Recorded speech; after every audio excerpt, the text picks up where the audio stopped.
Hello दोस्तों, welcome to IUPSC और हम पढ़ेंगे heart of Asia conference. Sir, heart of Asia का मतलब ये है कि जो हमारा अफगानिस्तान के नियर बाई की कंट्री हैं, ओके। एशिया में जो अफगानिस्तान के नियर बाई की कंट्री हैं, ये कंट्री आपस में मिलकर अपना पॉलिटिकल प्लस इकोनॉमिकल डेवलपमेंट करने की कोशिश करेंगी सर, ठीक है। उसके बाद पॉलिटिकल डेवलपमेंट में क्या होगा कि बेसिकली हम सिक्योरिटी जो हमारा इशू है, टेररिज्म को कम्बैट करना है, तो ये सिक्योरिटी इशू पे ज़्यादा हम काम करेंगे। तो सर देखिए, जब हार्ट ऑफ एशिया बना होगा तो कहीं तो बना होगा ना। तो ये हमारा बना था टर्की में, और डेट भी आपको बता देता हूँ, 2 नवंबर 2011 में क्या हुआ हमारा, ये हार्ट ऑफ एशिया कॉन्फ्रेंस हुआ था। सर इसमें 14 कंट्री हैं, जिसमें India, Pakistan, Afghanistan, China, Iran, Uzbekistan नहीं है, जो हमारी 5 कंट्री है सेंट्रल एशिया में, उसमें से उज्बेकिस्तान को निकाल दीजिए तो 4 कंट्री बचेंगी, रसिया, और मिडिल ईस्ट से 2 कंट्री है हमारी, सऊदी अरबिया और यूएई, ठीक है। ये हमारी कंट्री है। तो आपको याद रखने का सबसे सही तरीका ये होगा, अफगानिस्तान के आप नियर बाई में जो कंट्रीज देखेंगी ना, जो कंट्री हैं, यहाँ पे आपको क्या होगा कि ये कंट्री किस में आएंगे, आपको हार्ट ऑफ एशिया कॉन्फ्रेंस में आएगी। आपको बता दें कि इसलिए होगा पॉलिटिकल और इकोनॉमिकल के लिए। अभी इसकी 6th मिनिस्ट्रियल मीट हुई है हमारी अमृतसर में। इसमें ये बोला गया है कि सर जो स्पॉन्सर्ड, ओके, स्टेट स्पॉन्सर्ड हमारा टेररिज्म है, इसको आप कम कीजिए। जैसे कि पाकिस्तान क्या करता है कि अपना POK में स्टेट स्पॉन्सर्ड टेररिज्म चलाता है, वो मतलब स्टेट पैसा देता है और कहता है कि जाके सीमा पार जाके गोली मारो। इसको आप कम कीजिए, ख़त्म कीजिए, ओके। उसके बाद बोला गया कि बलूचिस्तान हो गया, गिलगिट हो गया, बल्तिस्तान जो रीजन हो गया, यहाँ पे ग्रॉस ह्यूमन राइट वायलेशन हो रहा है, इसको भी कम करने की ज़रूरत है। यही नहीं, बोला कि यहाँ पे आप यहाँ पे देख सकते हैं कि इकोनॉमिकल यहाँ पे बात हुई है, तो यहाँ पे हमें ट्रेड बैरियर को क्या करना है, रिड्यूस करना है, ताकि आपस में मिलजुल कर इकोनॉमिक डेवलपमेंट कर सके। उसके बाद आपको पता होगा कि अफगानिस्तान में हमारा क्या होता है, ओपीएम की खेती होती है। उसके बाद वो पाकिस्तान में आती है और गोला बनाकर फेंका जाता है पंजाब रीजन इंडिया में, जिसकी वजह से क्या हो रहा है कि हमारे जो नवयुवक हैं वो ड्रग्स में फंस जा रहे हैं। और पंजाब में जो ड्रग्स सबसे ज़्यादा फेमस है वो है फुक्की, ओके। फुक्की में क्या होता है सर कि ये लोग क्या करते हैं कि हमारा जो पंजाब है वहाँ पे एग्रीकल्चर काफ़ी ज़्यादा डेवलप है। एग्रीकल्चर डेवलप होने के लिए क्या होता है कि जो एग्रीकल्चर फार्मर्स होते हैं और जो वर्कर्स होते हैं, जो फार्मर्स होते हैं, ये वर्कर्स को क्या करते हैं, ओपीएम को देते हैं। उड़ता पंजाब मूवी देखें तो आपको समझ में आएगा सॉरी। तो ये ओपीएम इसलिए देते हैं सर कि उनकी प्रोडक्टिविटी जो है, एग्रीकल्चर की प्रोडक्टिविटी इंक्रीज करे, मतलब जहाँ 4 घंटे काम करना वहाँ 6 घंटे वो काम कर सके।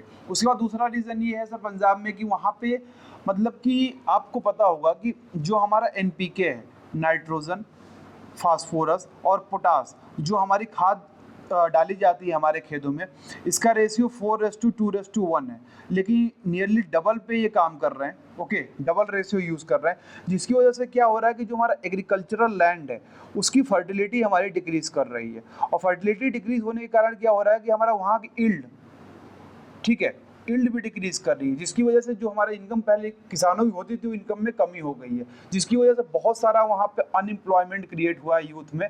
तो भाई हाथ में, यदि आपके हाथ में नौकरी नहीं है, आप नौकरी जॉब नहीं कर रहे हो, तो हाथ में या तो चरस गांजा होगा या तो हथियार होगा। ये कटु सत्य है सर। तो ये हमारी बात आ रही है इसकी वजह से, ठीक है। तो चरस गांजा को यहाँ रोकने के लिए बात करी गई है ड्रग ट्रैफिकिंग में।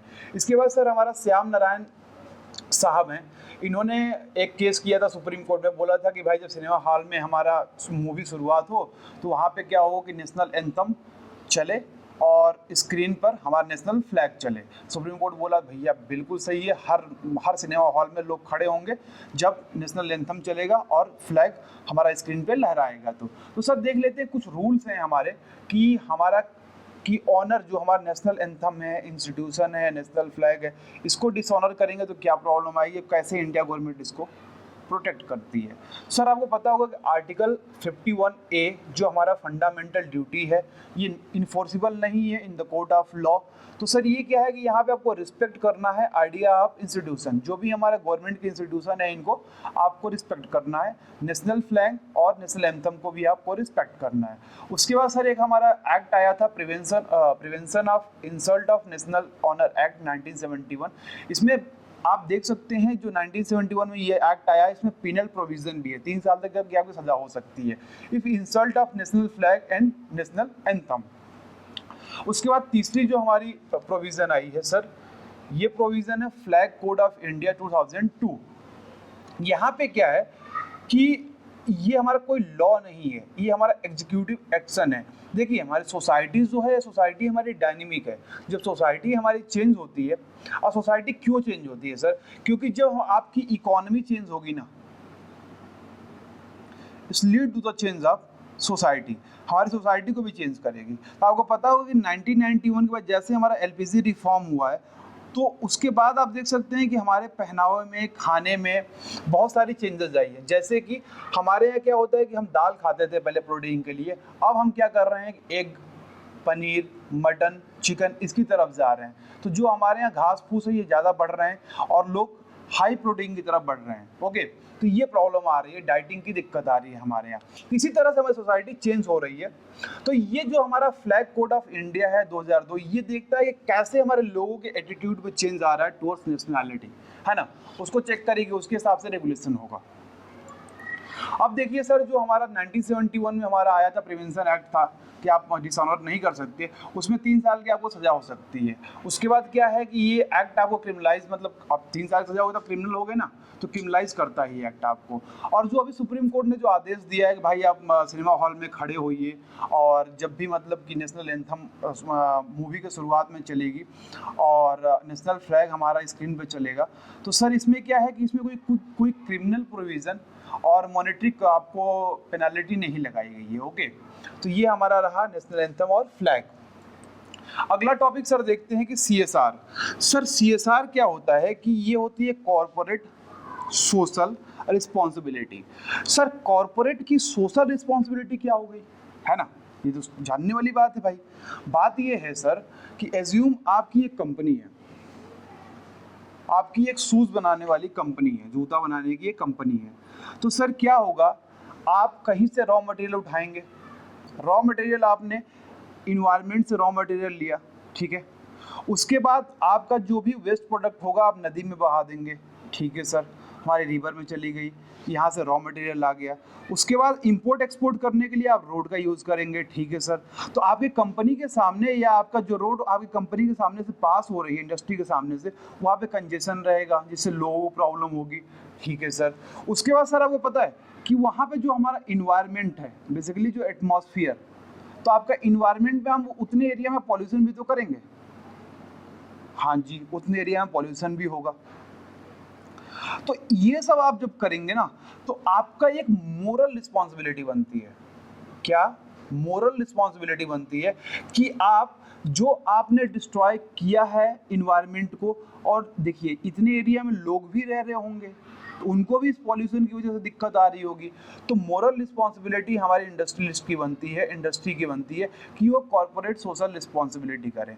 लेकिन इंडिया में क्या है, इसको मैंडेटरी बना दिया गया है। क्यों मैंडेटरी बना दिया गया है, क्योंकि ये इनडायरेक्ट वे है हमारा इनडायरेक्ट टैक्स बढ़ाने का सर। ओके, इनडायरेक्ट वे से इनडायरेक्ट टैक्स हम बढ़ा रहे हैं।